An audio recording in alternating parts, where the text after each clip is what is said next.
Good afternoon, ladies and gentlemen. Welcome back to another episode of Unbreaking Science. My name is Dr. James Lyons-Weiler, coming to you live from the WWDNYK studios in Pittsburgh, Pennsylvania. If you enjoy what we do, drop by patreon.com, WWDNYK, support Unbreaking Science, support Talk Nerdy to Me, and other podcasts that we publish. Hey, listen, if you see a smile on my face, it's because I'm about to spend some time with some of my favorite people. There's once in a while, you meet people who are just true blue, good people, right to the core.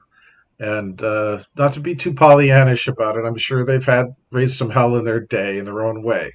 But these two guys are exactly my kind of people at this stage in my life. Dr. Paul Thomas and Jeremy Hammond, how the heck are you guys doing? Doing great. Very well. All right, great. So we have a no science discussion today on Unbreaking Science. We're not going to talk about vaccines. We're not going to talk about uh, anything like coronavirus. We're not going to talk about anything about study design or peer review or any, design of analysis. We're not going to mention vaccine schedules today. What I want to do today is I want to celebrate with Jeremy, the man of the hour in the middle there, Dr. Paul Thomas. So we have this fantastic ethical physician, and I want to open it up by telling a little bit of a story here. So there was a point in time when an ethics board was coming after Dr. Paul for respecting informed consent, actually, in the state of Oregon with his practice. And I mentioned to Paul, that I would be willing to actually write through his lawyer, through his attorney, to the ethics board a letter. And in my letter, I said, Paul's following the law in the state of Michigan. Paul's following the federal regulations for informed consent because these are experimental.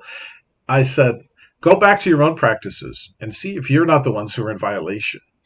And it took like no time at all. A few days later, his lawyer sent back news that, hey, the ethics board was like, yeah, we're not going to touch this anymore. Is that right, Paul? Is that a true story? Well, I am in Oregon. You mentioned Michigan. I did my first year of college in Michigan. Yeah, my bad. It's Oregon, and, right? Sorry. Oregon, yeah. Boy, your memory might be better than mine. I don't remember it was the ethics board. I think it was just the medical board, or did you actually interact with the ethics board? It was the ethics board. Yep. Okay. He gave the letter to the chairs of the department, the chair of the ethics board, and the ethics board wrote back and said, "Okay, no problem." And I turned around and I said, "Congratulations, Paul, you're free." And you go, "No, the medical board's coming next." So anyway, as we talk, I'm going to be flashing URLs. So doctorsandscience.com is Dr. Paul's Against the Wind podcast. You can go there. So we're going to shamelessly promote everything that these guys do.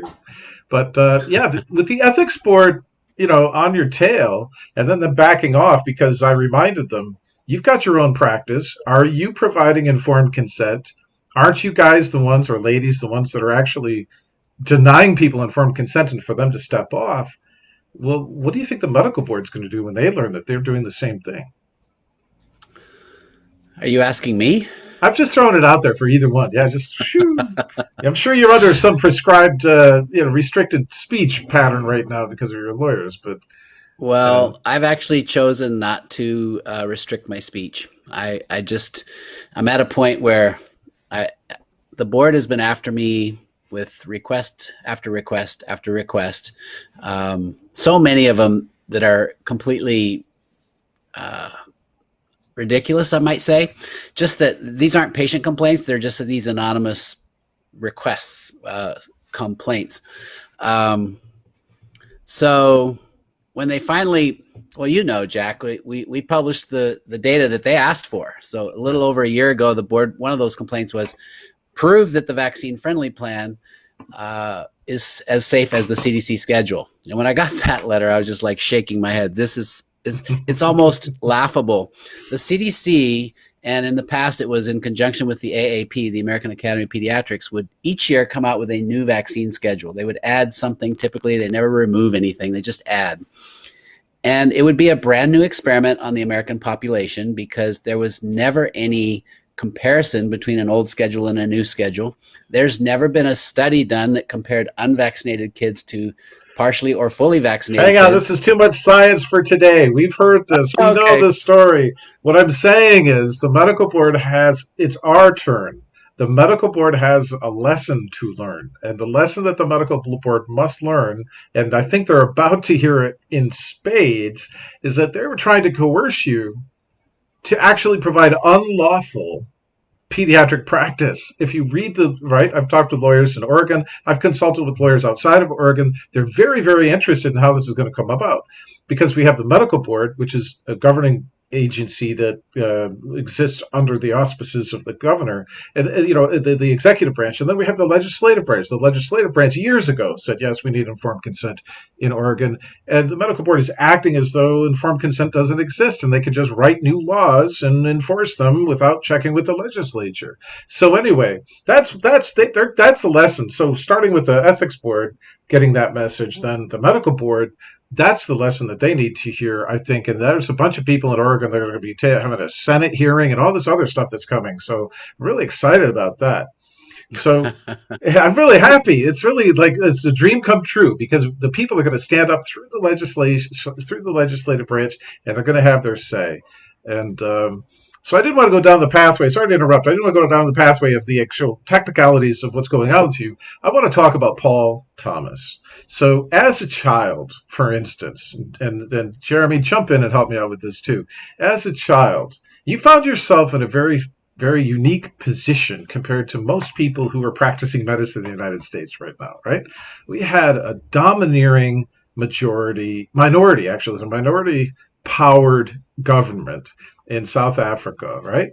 And you were, how old were you when this event took place, Paul? You were a young teen? You talking about the raising the flag event or the distributing information in the railway station? Those were the two biggies. The information in the railway station. We'll get back to that. Jeremy, what do you know? What do you know about that story? I believe it was age 11 with the flag raising incident where essentially an apartheid regime had taken over power and wanted to remove the British flag and raise their flag. And you as head boy of the school in that position was expected to be, you were expected to do that with that position, and you refused, which I think says a lot about your character. And at age 15, you were, I don't know too much about this, but arrested for handing out what they considered to be revolutionary material. I'd be interested to learn more about that. But I think, that this speaks to you as a man, that speaks to your character, that integrity, person that you are, and your integrity and your morals, your moral values. It's right down to your core. I in my article because I feel that was really important context. Like I want my readers to get to know you personally as a person, and not just as we all knew you, or many of us knew you as the author of the Vaccine Friendly Plan. But I benefited personally getting to know you as a person more. Being able to interview you, speak to you, and so I really have just come to admire and respect you so much. And thank you. You enrich all of our lives, Paul. You really do. So I'm thinking of an 11-year-old Paul Thomas who's like, sitting there, you're being told, okay, go raise that flag. And you stand, no, I'm not going to do that. On the other hand, you're working to set up people free in South Africa by distributing flyers. And you're actually arrested. And your dad, Norman, I guess is his name, came to ask you, to get you at the police station. This medical board has no idea what they're dealing with. They really have no clue that this man has been fighting for civil rights, human rights since he's been 11 years old. Now, if you're a part of the medical board and you're not, that doesn't send a shiver down your spine, and you don't fold at this point in time, then just remember you have conflicts of interest that we know about too. So, Paul, how do you handle this memory of, the freedom that was earned and the reconciliation that took place, the Truth and Reconciliations right in South Africa, and this kind of totalitarian shadow government medical regime that's trying to tell people what they can put in their body without going through the legislature? Yeah, so actually, it was Rhodesia where I was, and it was very, Okay. very much apartheid-like. The Okay. government of Ian Smith that took over. I remember in the past few years asking my parents because I was 11 years old and I'm refusing to raise the British, I mean the Union Jack or take down the Union Jack and put up the Rhodesian flag. And I asked them, I said, was that really my idea? Because I'm just thinking, how on earth could an 11-year-old come up with that? And I remembered, and they reminded me, they said, oh, absolutely. They said, Paul, you have to realize in our household, all the time, were leaders like Abel Muzorewa. He was the bishop of the United Methodist Church, became the first African president of Zimbabwe. He was a family friend. So I was around conversations about, this was the civil rights movement while we had MLK and what was going on here. Kennedy, Jack Kennedy, right? Robert Kennedy, JFK. Mm-hmm. That's going on here. A similar thing was going on in Rhodesia where I was growing up. And so I was just a part of that movement and fighting for freedom, fighting for justice, fighting for what's right. It's just deep within me that if you know something is wrong and you go along with it, then you're a part of the problem. Well, very well put. And that certainly is what's happening here. I mean, the physicians who are more concerned about their paychecks and their jobs, rather than watching children suffer vaccine injury after injury after injury and denying it, right? So this is why the physicians get angry at the patients that confront them about it, because they're actually being called out on their integrity and their character, not because they're just selfish and, oh my God, you're gonna take my money away from this one set of vaccines or the bonus check or whatever. What they're really upset about, and why the human brain does that, is because they have no rational answer. When the human brain must give an answer, but it cannot find a rational answer, it literally gets angry. It gets upset. And it's mad at itself for not being able to sort through all of this. And that's kind of what the medical board did. The medical board kind of lost their mind, right? We published the paper 5 days later. Poop, they suspend your license. And to me, that was like a fatal error. That was an admission that they were actually unhappy with what the study found. To me, that was a denial of science, and the fact that they have disregard for science. They have no regard for science. They also have no regard for how the law is written in the state in which they work and live. It's outstandingly important that people go to ftcdoctorapproved.com and help Paul out with his legal fund and spread that around. Just get that out there, because we're drawing the line in the sand here. We're not going to. There's no issue whatsoever that we can't handle with the science. The more science is coming, more studies are coming. It's not. This is just the tip of the iceberg of what the medical community is going to have to deal with. So, Jeremy, you wrote this fantastic. Was it 40,000 word defense? I mean, of Dr. Paul. Apparently, it's going to be turned into a book, maybe even a movie, maybe a. We'll see. But JeremyRHammond.com. So we talked a little bit about this in other settings, Jeremy, but let's go over exactly what you found to be kind of most shocking about the medical board's reaction and treatment of Paul. Go right ahead. Well, the most shocking thing was just how they requested peer-reviewed evidence to support what they describe as his alternative schedule, the vaccine, referring to the vaccine-friendly plan. And then when you produced it, their response was to dismiss it and emergently suspend the license on pretexts that are demonstrably false. So the first pretext being that that they're opposing bullying of doctors, and that pretext is demonstrably false because, of course, the whole message of the suspension order is that doctors must bully their parents into accepting the CDC schedule.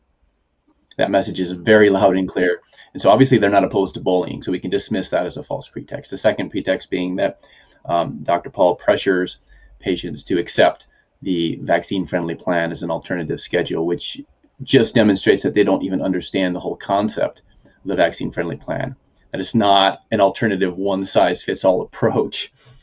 they don't even get that concept. Like, it can't even get through their thick skulls that's not the approach that Dr. Paul takes. That he takes, it's about an individualized risk benefit analysis.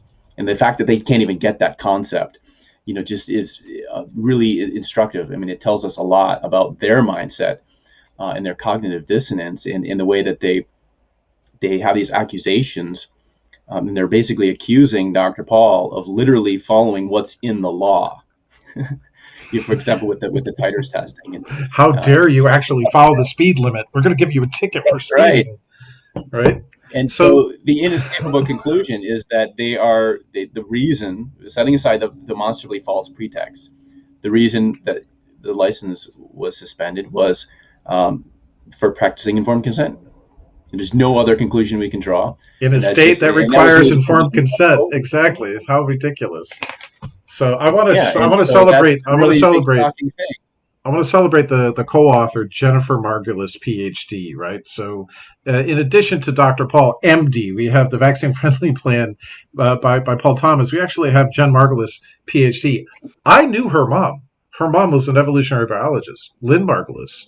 Right. I was trained on Lynn Margulis' science, and she was a great mind, brilliant person. This book right here. I mean, if physicians around the country were following this book, here's what I think would happen to autism. The people would see initial signs of autism, they'd consider the autoimmunity that might be happening in the family, and say, you know what, maybe we want to take a good look at some of these potential side effects that have been reported. Then they stop vaccinating, and the most vaccinated kids would have less autism than the slightly vaccinated. And that's what the science shows. The vaccine-friendly plan was created to avoid aluminum. All of my science shows that aluminum is a serious toxin, especially in the early years of life. So, what's the reaction been to your article, Jeremy? I had great reactions to it. People really are thankful for it and really appreciated it. And the length doesn't seem to be an issue for people. I think they want the knowledge and they want to be able to consume it in a way that, I think the reason I did make it so lengthy is that I wanted to provide the context so people can really understand the impact of what the board has done and why it's such a huge mistake. I mean, I think from their perspective, I think they've made a mistake, and I think it's going to backfire on them, and rightfully so.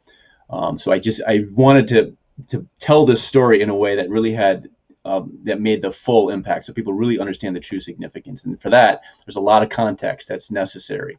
Context historically of looking at the untrustworthiness of the medical establishment and the CDC, and how they were exposing children to levels of mercury in excess of the EPA's own guidance and things like this. There's just so much context. The 1986 law on legal immunity and all these things that if people don't understand, and I didn't write this, I don't want to preach to the choir with this article. I'm not writing for people who are already pro-informed consent.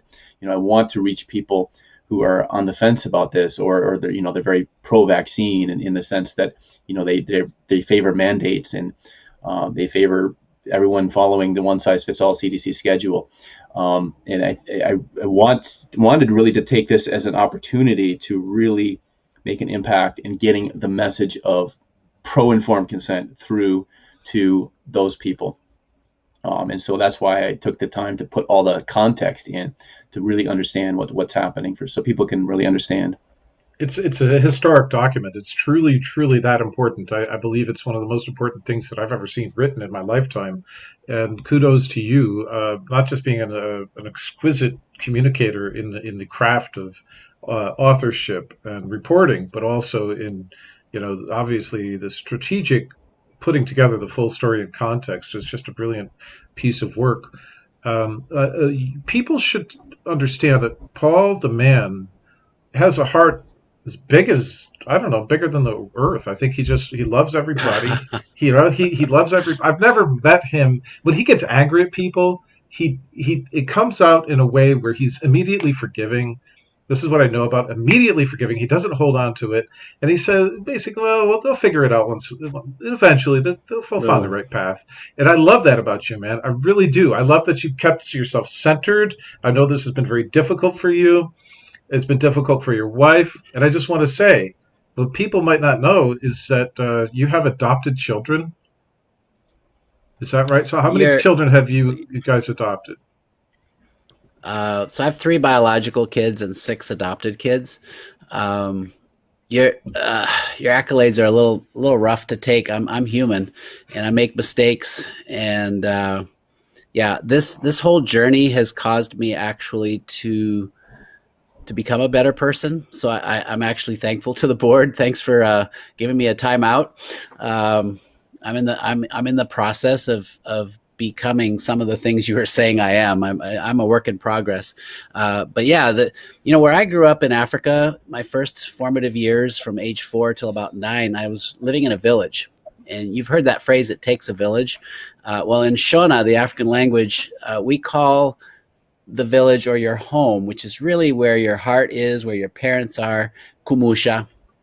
And I'll have to, it's so important that people have a safe place, a kumusha, a place to go and be safe. And Jack, thank you for what you're doing with Unbreaking Science. I'm trying to do the same thing at doctorsandscience.com, which is my new show, a place for people to come and feel safe, because information is only as safe as it is solid, right? If Right. you're not working off of the right information, you may not be safe. And I just want to tell folks that the vaccine friendly plan is just an approach. We're not trying to throw anything down anybody's throat here. It's about informed consent. Jeremy, you did such an amazing job with that book.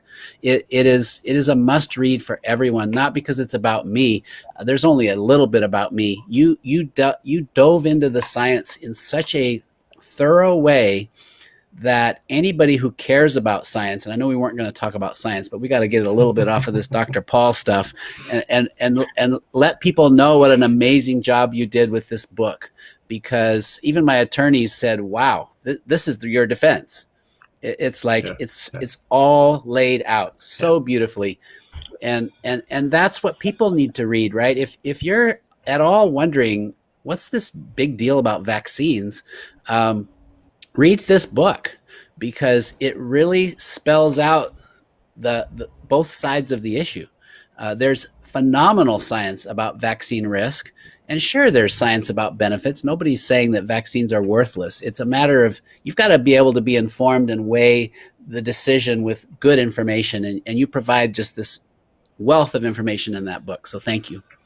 He sure does, and that's comfortable to not be in the spotlight so much. But I want to pause for one moment, because I doubt that everybody watching this and who will be watching this understands that your 6 adopted children are in a safer place because you took this on out of love, out of your fatherliness, out of embracing humanity. So I'm sorry if it's embarrassing you, but I think that people have to understand I'm pissed off that the medical board would attack somebody. Now, of course, you're not a saint, but attack, right? We'll go fishing one day and I'll see if you can walk on water, okay? But but your children, what does it say about the character of a man and your wife who actually, reached out, extended your resources, extended your home, extended your lives, extended your graciousness to 6 other human beings who didn't have a home? That's so beautiful to me. It's just such a wonderful aspect of who you are, that the medical board needs to take a deep, deep breath before they think about their next step. Because the worse that they treat you, the worse it's going to be for them. And I don't mean that out of anger. I mean it's going in the blowback on them politically, and the blowback on them on how the medical board is given power in Oregon. This is going to have consequences to them because of the nature of the person that you are. So your credit to your species, sir. Well, I am a work in progress. It was all. Easter yesterday, and I actually this concept of kumusha, that safe place, that safe home, I hadn't always been there for my kids as lovingly as I should have been, and I'm happy to report that there was a real beginning of a reunification of that love that happened yesterday on Easter, which was amazing, and that was just simply I got lost in the battle. Right. Yeah. And so I'm dealing with so many things that I think my heart had closed down, not knowing it. And this slowing down and the board giving me this opportunity to find myself, I'm I am a better person, and my intention and my goal is to share that love, not just with my kids, but with everyone. So that's doctorsandscience.com is where you're going to watch this all unfold, because it's a pretty brand new journey for all of us. Well, at any age, I always tell parents that doubt whether they were a good parent and they are beating themselves up that they could have done a better job, that's a sign of a good parent. Because the whole time that you were parenting, you were beating yourself up on whether or not, each decision was the right one. Did you put enough time into them? I do it. My boys absolutely were sick and tired of hearing of vaccines. In their formative years is when I fell down the strange attractor, People call it a rabbit hole. I'd like to go with the sciencey terms. The strange attractor of vaccine risk awareness. So, what I want to do is I want to inspire people to understand who Paul the man is, and to read Jeremy's book, share it with your legislators. And if you live in the state of Oregon, I don't know who to contact, but I understand there's going to be a Senate hearing. The call to action is learn as much as you possibly can about this case so that you yourself individually can communicate the details of Dr. Paul's the real story of how the child came to come under the care of Paul's practice, Dr. Paul's practice, with the tetanus infection after being denied care by other medical physicians in Oregon. And Paul goes, "Of course I'll treat him. It's my job. No big deal." He wasn't saying, "Ha, I've got another person here. I'm not going to vaccinate." Right? It's not like he was trying to do that. He was just trying to do is improve human health. And so we want to see a 180-degree turnaround on this back at the medical board. And Paul's done everything that he could do. Jeremy's done what he could do. I've done what I could do. I tried to do a good job in the study. I hope it stands the test of time. We have another round of science coming, and Neil Miller's going to join us, and I'm really excited to work with him because he's another set of eyes on the data. And I'm just so grateful, Paul, that you actually, put yourself in the middle like you have. And for all of us, you put yourself right in the middle. For years, people would say, "Oh, why is he vaccinating if he knows that there's a risk?" Well, he's vaccinating because he's a physician, and now they're like, "Oh, wait a minute. You're actually looking after the safety of the people you're vaccinating? Wow, that's kind of incredible." So, the heat from the vaccine risk aware community is gone, and now the allopathic side really needs to warm up to you, man. They really need to understand what you're doing, because what you're doing is not just for this lifetime. What you're doing is for the next generation and the generation after that to understand. If you're seeking this type of immunity, then there's risks involved, and here's one way we can minimize risks. There's a whole lot more that we can say about that. I'm sure a ton of it's already been said, but I want to close out with a call to action from Jeremy. Would you invite people to share this with their legislators free of charge without? Yeah, so mentioning it as a book, so it is an article. It's freely available for anyone to read on my website. Just an HTML version. An article version. There is an ebook I'm selling for $9.95. You can, if you want to own it as a PDF download, you can purchase it. And it says right on the payment page, if you want access to that PDF, for activist purposes, particularly to send to legislators, you just contact me and I'll just send it to you. No problem. So absolutely. And I just want to say two more things about Dr. Paul. Is Dr. Paul a man? One is I want to point out that he had to overcome confirmation bias, because he started out as a quote unquote pro-vaccine pediatrician, vaccinating according to the schedule. And so he had to come to a place where he said, am I, by doing this, am I out of good intentions causing harm? And so the confirmation bias was against him coming to where he is today, right? And I want to point that out. And the second thing is when he did kind of have his awakening, and he published the vaccine friendly plan, and he knew at that point that he was risking his career, and yet he pursued that path anyway. So I just want to thank you personally, as a parent, as a father, for what you've done. It's the most normalizing. Yeah, knowing Paul is the most normalizing experience that you can have. It's like a breath of fresh air, and I'm sorry if it embarrasses you, right? After seeing so many people being kicked out of practices, being told that they're bad people for not vaccinating, and then hearing you just describe, well, of course there's risk. There's risk in everything. It's just a matter of fact, without all of the polarizing politicization of human health, and for that, I'm also very grateful, Paul. So, Paul, your Yeah. call to action. What do you think people should do? I mean, we've got them on Jeremy's article. What can people do if they don't live in Oregon? Let's say, what should they do in your view? Well, first of all, to any viewer who is not sure what to do about vaccination, uh, take it upon yourself to be really well informed. So, Jack's show on Breaking Science, he's bringing this sort of information, important information all the time. Obviously, read this book, visit my show, doctorsandscience.com is the website. And there are a lot of other great resources that Jack, you provide all the time. And I have to say this because I vaccinated my children completely. I followed the CDC schedule. And so there's that situation where, oh, did I harm my kids? And if you're sort of wrestling with that, it's okay. You did the best you could with what you knew at that time. And here's the point, we can always do better. I was talking to my kids yesterday, each and every one of them saying, I know I can do better, right? So no matter what it is in life that we're working on, we can do better. And when we know better, we can do better. So I trust your instinct as a parent. Take this seriously. It is probably one of the most important decisions you're going to make for your child, whether you're thinking about pregnancy, if you're pregnant for sure. And then as you move through, you're guiding your children through the medical journey that our system is so dominated by profit motive that if you're not aware that that's a real thing, the conflicts of interest are enormous. So, Jack, you and I just published a paper that talks about financial incentives. So maybe you can provide a link to that for people to understand that in my practice, I lose over $1 million a year by the decisions that patients make not to vaccinate when they're given a proper informed consent, meaning here's the risks, here's the benefits, you decide.